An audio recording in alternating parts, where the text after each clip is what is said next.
ایک ہوتی ہے عمومی نعمت، اس کا ذکر ضرور کرنا چاہیے تحدیث نعمت کے طور پر، شکرانے کے طور پر، اور ایک اللہ تعالیٰ بعض بندوں پر خاص قسم کی رحمتیں کرتا ہے۔ وہ جو خاص فضل ہے نا خدا کا، جو آپ کے پاس موجود ہے اور دوسروں کے پاس موجود نہیں ہے، اس کا ذکر نہ کرنا بہتر ہے۔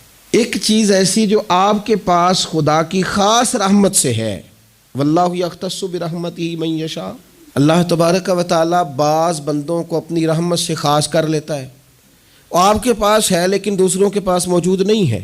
اگر اب آپ اس کا بار بار اظہار کریں گے تو لازمی نتیجہ حسد ہوگا، اس کا دوسروں کے دل کے اندر تکلف پیدا ہوگا۔ تو اگر اللہ نے کوئی خاص فضل دے دیا ہے تو اس کا بڑھا چڑھا کر ذکر کرنا، کوئی بھی نعمت ہو، اس کی کوئی بھی صورت ہو، آپ جب اس کو بار بار اس طرح بیان کرتے ہیں تو پھر حسد پیدا ہوتا ہے، پھر دل تنگ ہوتے ہیں، پھر لوگ برا بھی چاہتے ہیں، برا بھی سوچتے ہیں۔ اقبال کے استاد صاحب سے کسی نے کہا کہ آپ نے کمال کر دی، اقبال جیسا شاگرد تیار کیا، تو ڈاکٹر اقبال کے استاد فرمانے لگے میں نے تو ساری کلاس کو ہی پڑھایا تھا، میں اس کو الگ سے تھوڑی لے جاتا تھا، میں نے تو سب کو پڑھایا تھا، بس کلاس میں اقبال ایک ہی تھا۔ بعض اوقات بندہ ایک ہی ہوتا ہے، اسی ایک بندے پر کسی خاص انعام کا ہونا ہوتا ہے، لیکن اگر وہ خاص انعام آپ پر ہے تو اگر آپ اس طرح بیان کریں گے کہ دوسروں کی گردنیں جھکیں اور دوسرے خیال کریں۔ حضرت یوسف نے اپنے والد کو خواب سنایا ہے کہ میں نے خواب دیکھا ہے، انی رأیت احد عشر کوکبا والشمس والقمر رأیتهم لی ساجدین، میں نے دیکھا ہے کہ ستارے، سورج، چاند مجھے سجدہ کر رہے ہیں، ابا جی میں نے خواب دیکھا ہے۔ اب ان کے باقی بھائیوں نے یہ نہیں دیکھا، ان کے پاس یہ نعمت نہیں ہے۔ اب والد کیا کہتے ہیں؟ کہتے ہیں یا بنیا لا تقصص رؤیاک علی اخوتک، بیٹا یہ بات بھائیوں کو نہ بتانا۔ میں اپنے باپ کا یوسف تھا، اس لیے شاید سکون سے سو نہ سکا، بھائیوں سے ڈرتا رہا۔ لا تقصص رؤیاک علی اخوتک، بیٹا بھائیوں سے بات نہ کرنا، فیکیدوا لک کیدا، ایسا نہ ہو کہ وہ کوئی چال چلے، معاذ اللہ۔ کیوں چلیں گے وہ چال؟ ان الشیطان للانسان عدو مبین، اس لیے کہ شیطان آدمی کا کھلا دشمن ہے، ان کے دل میں بات ڈالے گا کہ تم بھی تو حضرت یعقوب کی اولاد ہی ہو، تمہارے پاس کیوں نہیں؟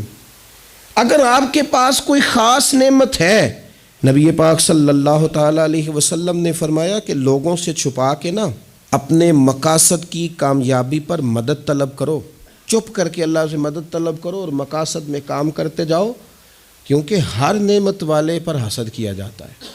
یہ جو بار بار بتانا، دکھانا، میں بھی ہوں، میں نے یہ کر دیا، میں نے دیکھا ہے خاندانوں میں ایک بندے پہ اگر فضل ہو گیا نا تو جان بوجھ کے بتاتا ہے، جب بھی خاندان والے جمع ہوتے ہیں کہتے ہیں جی میں تے انہیں ایک پلاٹ نہ لاہور بھی لے لیا ہے، کیا کریں جی آنا جانا پڑتا تھا، لہذا پھر نہ بچوں سے کہا روز جو تم چکر میں پڑے رہتے ہو تو اسلام آباد بھی بناؤ گھر، بھئی آپ نے بنایا، دینا تو نہیں نا کسی کو جام رجسٹری تو نہیں نہ کرنی، تو بنا لیا تو پاس رکھو نا اپنے، کہنے کی کیا ضرورت؟ میں نے تو جناب ایک گاڑی ہوتی تھی میں لے جاتا تھا تو بچوں کو تکلیف ہوتی تھی تو میں نے ایک اور خرید لی ہے۔ کس کو بتا رہے ہیں آپ؟ کیوں بتا رہے ہیں؟ صرف اس لیے کہ آپ پر حسد کیا جائے، پھر آپ کہتے ہیں پتہ نہیں کیا بن گیا۔ کیوں اس طرح اظہار کیا جاتا ہے اپنے رازوں کا؟ اگر خدا نے کوئی چیز اپنے فضل سے دی ہے تو بندہ کا اور اللہ کا معاملہ ہے، اور اگر ٹہنی پر پھل زیادہ آئے تو اسے جھکنا چاہیے، نعمتیں زیادہ ہیں تو شکر بھی ادا زیادہ کرنا چاہیے۔ اور میرے نبی پاک صلی اللہ علیہ وسلم نے فرمایا اگر تم پر نعمتیں بڑھ جائیں تو تمہاری عبادت بڑھ جائے، فرمایا تم تھوڑے رزق پہ راضی ہو جاؤ، رب تمہاری تھوڑی عبادت سے راضی ہو جائے گا۔